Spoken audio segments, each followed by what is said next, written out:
Bismillahirrahmanirrahim. Assalamualaikum warahmatullahi wabarakatuh. Perkenalkan, nama saya Muhammad Hafid dengan NIM 082113330557. Kali ini saya akan mengerjakan tugas UTS pemodelan fisika. Setelah itu, saya, saya akan pertama-tama menjelaskan apa sih itu model ya. Jadi, model merupakan gambaran matematis atau konseptual dari fenomena alam atau sistem fisik yang bertujuan untuk menyederhanakan realitas fisika agar mudah dipahami, dianalisis, dan diprediksi. Kemudian, pemanfaatan model memungkinkan kita memperoleh pemahaman yang lebih baik tentang fenomena alam serta membuat prediksi yang akurat terkait dengan masalah fisika. Kemudian, saya akan menjelaskan definisi model. Model dalam konteks pemodelan fisika merupakan alat yang sangat penting untuk memahami dan menganalisis fenomena alam serta sistem fisik. Dengan menyajikan representasi matematis atau konseptual, model memungkinkan kita untuk merepresentasikan realitas fisika dalam bentuk yang lebih sederhana dan dapat dijelaskan. Tujuan utama dari penggunaan model adalah untuk menyederhanakan kompleksitas fenomena alam sehingga kita dapat lebih mudah memahaminya. Lebih dari itu, melalui model kita dapat memprediksi perilaku sistem fisik dalam berbagai kondisi, baik yang telah diamati maupun yang belum. Selain itu, model juga menjadi landasan yang kokoh untuk menguji hipotesis dan membuat prediksi terkait dengan fenomena-fenomena yang ingin dipelajari. Dengan demikian, model tidak hanya membantu kita memahami dunia fisik yang kompleks, tetapi juga memungkinkan kita untuk mengembangkan pengetahuan yang lebih mendalam tentang alam semesta ini. Kemudian saya akan menjelaskan model ini bisa dibagi menjadi tiga jenis ya. Selama jadi model itu ada model kaidah. Model kaidah adalah model yang menggunakan prinsip fisika yang dapat diketahui untuk mengembangkan persamaan matematika atau konseptual. Nah, model kaidah ini dapat dibagi menjadi dua. Yang pertama adalah model analitis, itu menggunakan prinsip-prinsip fisika yang diketahui untuk mengembangkan persamaan matematika yang menggambarkan fenomena tertentu. Contohnya adalah model matematika untuk ganda benda dalam model gravitasi Newton.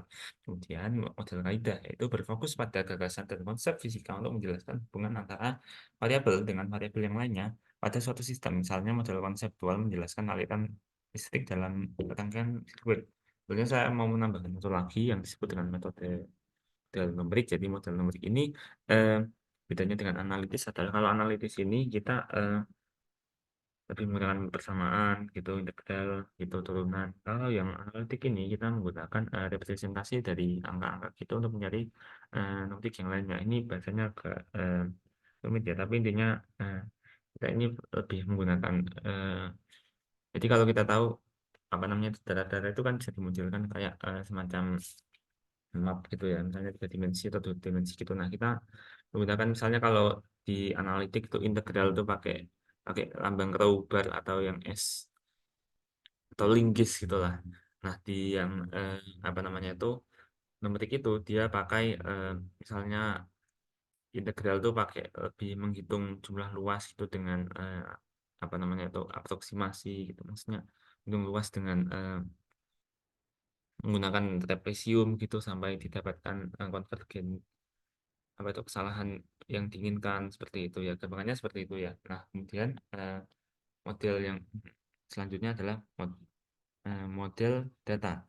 Nah, model data itu dibangun berdasarkan data empiris menggunakan teknik statistik untuk analitik data dan membuat prediksi. Jadi saya ingin jelaskan, jadi kalau kita ada apa ya dalam fisika ini adalah ada urutannya. Jadi misalnya kita analitik bisa gitu ya.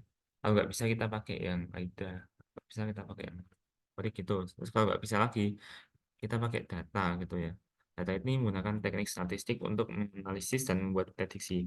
Model data dibagi menjadi dua, yaitu model empiris yaitu dibangun berdasarkan data empiris yang diperoleh dari pengamatan dan eksperimen. Metode statistik sering digunakan untuk menganalisis data dan mengembangkan model empiris. Maaf, ini salah ketik. Contohnya adalah model empiris untuk meramalkan data historis. Nah, seperti itu. Kemudian model statistik, yaitu menggunakan teknik statistik untuk menganalisis data dan membuat prediksi tentang fenomena terbaru. Contohnya adalah model regresi linear untuk mengidentifikasi hubungan antara dua variabel. Contoh lainnya adalah uji T, terus uji apa itu, uji square gitu. Kemudian setelah itu, model yang terakhir adalah model sistem cerdas. Apa sih bedanya dengan kedua model yang di atas tadi? Yaitu model sistem cerdas menggunakan teknologi buatan seperti machine learning atau sistem pakar. untuk mempelajari pola dari data. Nah, sistem cerdas ini bisa dibagi menjadi dua. Pertama, machine learning, yaitu menggunakan teknik machine learning atau ML untuk mempelajari pola dari data tanpa diberikan aturan persamaan matematis atau eksplisit. Contohnya adalah model neural network untuk klasifikasi gambar dan prediksi harga saham. Kemudian AI mempelajari pola dari kecerdasan buatan seperti sistem pakar atau logika fuzzy untuk membuat keputusan untuk menyediakan solusi. Contohnya adalah sistem pakar untuk mendiagnosis penyakit berdasarkan, mohon maaf ini ada typo, penyakit berdasarkan gejala yang diberikan. Kemudian apa namanya itu, contoh lainnya adalah mendeteksi apa namanya itu, eh, kayak GPT gitu ya. Jadi mendeteksi yang apa yang diinginkan orang gitu ya, kayak chat gitu, misalnya orang ngetik gitu ya, ngetik terus kemudian apa namanya itu, GPT ini berusaha untuk menirukan orang gitu ya, dan menghasilkan jawaban seperti manusia gitu. Nah, sekarang saya akan memberikan contoh untuk yang ketiga ini ya, menggunakan Python. Nah, ini seperti ini. Jadi yang pertama adalah yang model kaidah itu ya. Nah, ini menggunakan metode numerik ya. Ini namanya menggunakan metode apa namanya itu, finite difference. Nah, ini bisa dilihat pada kode ini ya. Nah, ini adalah apa namanya, ini kita menghitung kita sedang memodelkan namanya laju aliran sungai ya, seperti itu, atau aliran fluida. Nah, ini apa namanya itu, laju aliran fluidanya ini dimodelkan ini menggunakan persamaan Navier-Stokes, tapi karena persamaan Navier-Stokes ini kalau diselesaikan secara analitik maka terlalu sulit, maka kita menggunakan metode numerik, yaitu tadi apa namanya itu, metode numerik yang digunakan adalah finite difference gitu ya. Jadi metode numerik ini apa namanya itu, yang misalnya seperti V gitu, yang ingin dicari ya, yang ingin dicari itu ada dua, yaitu UV. Jadi UV ini kayak kecepatan pada sumbu X dan Y gitu, sama P. Nah, ini dimodelkan menjadi semacam kotak-kotak yang berisi grid-grid. Grid-grid ini dimodelkan dalam NX dan NY seperti itu ya, di sini. Jadi ini kita harus menghitung panjang kotaknya dulu, atau yang ingin dimodelkan seperti itu ya. Nah, kemudian kita mengukur panjang jumlah apa itu, titik NX dan NY-nya. Kemudian kita mendefinisikan parameter-parameter yang ada dalam persamaan Navier-Stokes. Parameter yang ada adalah rho dan nu. Rho itu fluid density atau kepadatan fluida. Kemudian nu itu nu ini anu ya, maksudnya ini kayak eta atau apa namanya itu, pokoknya yang menggambarkan viskositas gitu. Nah, ini dt ini apa? Dt ini adalah anu apa namanya itu, panjang time step-nya ya. Kemudian yang dx ini panjang grid-gridnya itu, atau apa sih namanya itu, bias-biasnya ya, bias, tunggu, X dan Y, ini di X dan Y. Kemudian NT ini apa? NT ini iterasi ya. Jadi ini menggunakan iterasi. Kenapa menggunakan iterasi? Karena dalam suatu apa namanya itu, dalam suatu kalkulasi menggunakan metode numerik itu, kalau dilakukan iterasi pertama saja itu hasilnya biasanya itu kurang bagus. Tapi dengan menggunakan iterasi maka bisa didapatkan hasil yang cukup maksimal gitu. Nah, tapi ini menggunakan apa namanya itu, iterasi ini bisa jadi mahal secara komputasi. Jadi untuk penghitungan yang rumit kita bisa saja menggunakan apa namanya itu, istilahnya itu minimum ya. Jadi pada saat dia konvergen dia dipilih gitu ya. Kalau di dalam bahasanya DFT gitu namanya cut off energi gitu. Jadi kalau untuk kita mencari yang sih, yang konvergen disebut cut off gitu ya. Nah, kemudian setelah itu kita mendefinisikan parameter yang lainnya seperti U dan V ini. Kemudian ini turbulence. Nah, ini jadi, nah ini yang menarik. Jadi kita menggunakan apa namanya itu, turbulensi ini ya, yang mana di apa namanya itu, di analitik ini nggak mungkin kalau kita berikan noise atau turbulensi seperti ini. Nah, ini hasilnya sangat memuaskan gitu ya, bisa memodelkan dengan sangat baik dengan adanya ini. Saat saya coba apa namanya itu dengan turbulensi itu, apa namanya itu, hasilnya itu bisa sangat apa ya, akurat gitu. Nah, ini kemudian inisialisasi untuk break, kemudian membuat fungsi untuk menyelesaikan Navier-Stokes seperti ini, kemudian ini menyelesaikannya dan kemudian memvisualisasikan. Jadi kalau saya merun kodenya, maka kira-kira menjadi seperti ini. Sih. Ini hasilnya bisa dilihat agak lama ya, mohon maaf. Kenapa? Soalnya apa namanya itu kalkulasinya cukup panjang seperti itu. Nah, ini bisa dilihat bahwa ini turbulen gitu ya. Ini saya tidak menampilkan bilangan Reynolds-nya berapa. Cuman kalau yang apa namanya ini ketidakacakan ini bisa diakibatkan oleh bilangan Reynolds yang tinggi gitu. Nah, ini bisa dilihat pada yang hijau-hijau ini cukup laminar.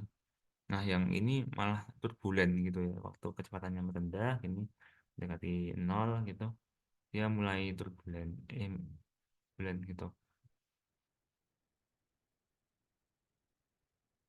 Nah, setelah itu eh, saya akan jelaskan yang kedua ya. Yang kedua ini apa? Jadi yang kedua ini adalah model apa namanya itu menggunakan data tadi ya. Jadi model menggunakan data. Nah, ini apa namanya itu data yang ada ini adalah pertama itu suhu dan viskositas. Jadi ini dia ingin menggunakan tadi korelasi antara suhu dan viskositas.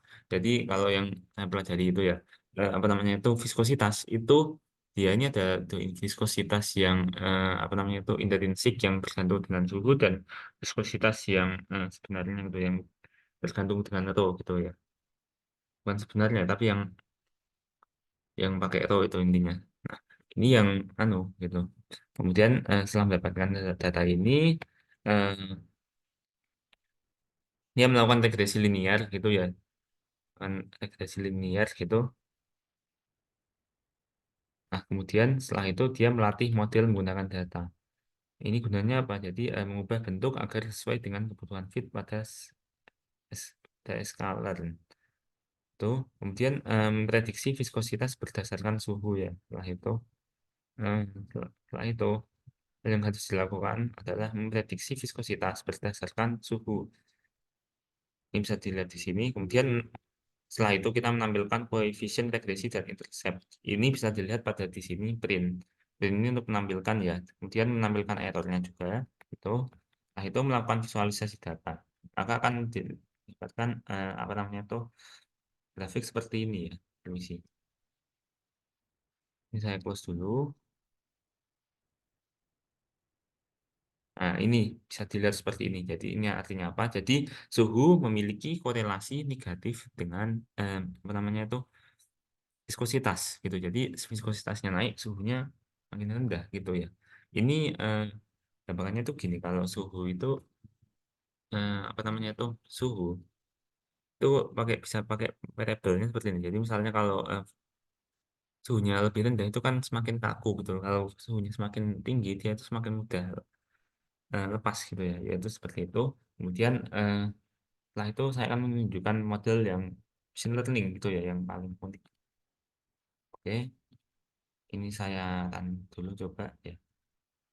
Nah, yang machine learning ini yang pertama adalah kita harus mengimport pandas dan ini Skyline dan lain-lain ini untuk mengimport library-library yang ada dan kita menggunakan library random untuk menggenerate data gitu. Dan lalu hal yang harus dilakukan itu adalah membuat fungsi tentang generate data cuaca acak dengan distribusi kelas seimbang. Maksudnya adalah ini adalah membuat apa itu data cuaca acak ya. Setelah itu kita generate di sini kita minta 1000 ya. Kemudian kita menampilkan di sini, tampilkan 1000 data ini sangat banyak sekali ya. Nah, kemudian kita memisahkan fitur dan target variabel ini di sini. Kemudian modelkan random forest classifier estimator ini. Jadi kita setelah itu, oh ya mohon maaf, kita sebelumnya harus memisahkan fitur dan target variabel. Kemudian setelah itu kita harus menginisialisasi model random forest classifier untuk klasifikasi. Nah, itu kita harus membagi data menjadi set pelatihan dan pengujian. Ini seperti ini. Kemudian kita harus melatih model.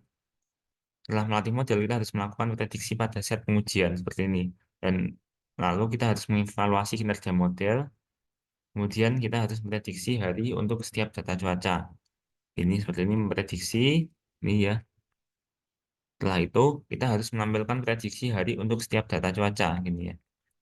Ini bisa ditampilkan gitu ya. Jadi setelah melalui berbagai step-step ini bisa dilihat gitu ya. Jadi setelah mendapatkan data di sini dipisahkan itu ya. Kemudian apa namanya itu? Yang penting ini inisialisasi model random forest classifier untuk klasifikasi itu ya. Nah, ini dilakukan training untuk pelatihan dan pengujian data. Ini melatih data, ini memprediksi, dan ini mengevaluasi gitu ya.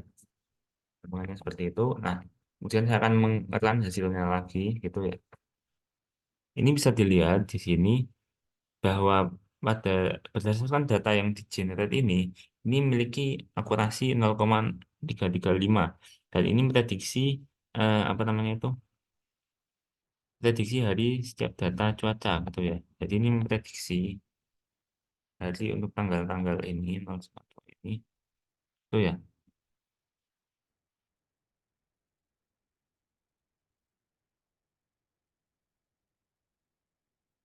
Nah, itu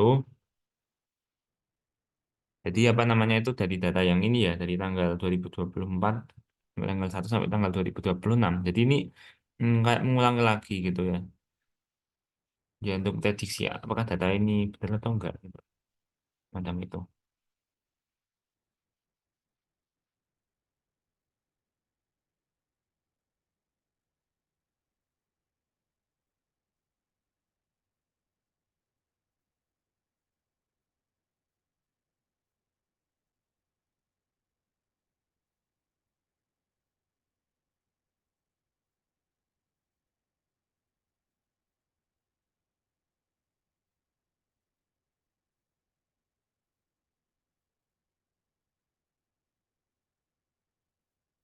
Oke, baik. Kurang lebih gitu saja. Wassalamualaikum warahmatullahi wabarakatuh. Terima kasih.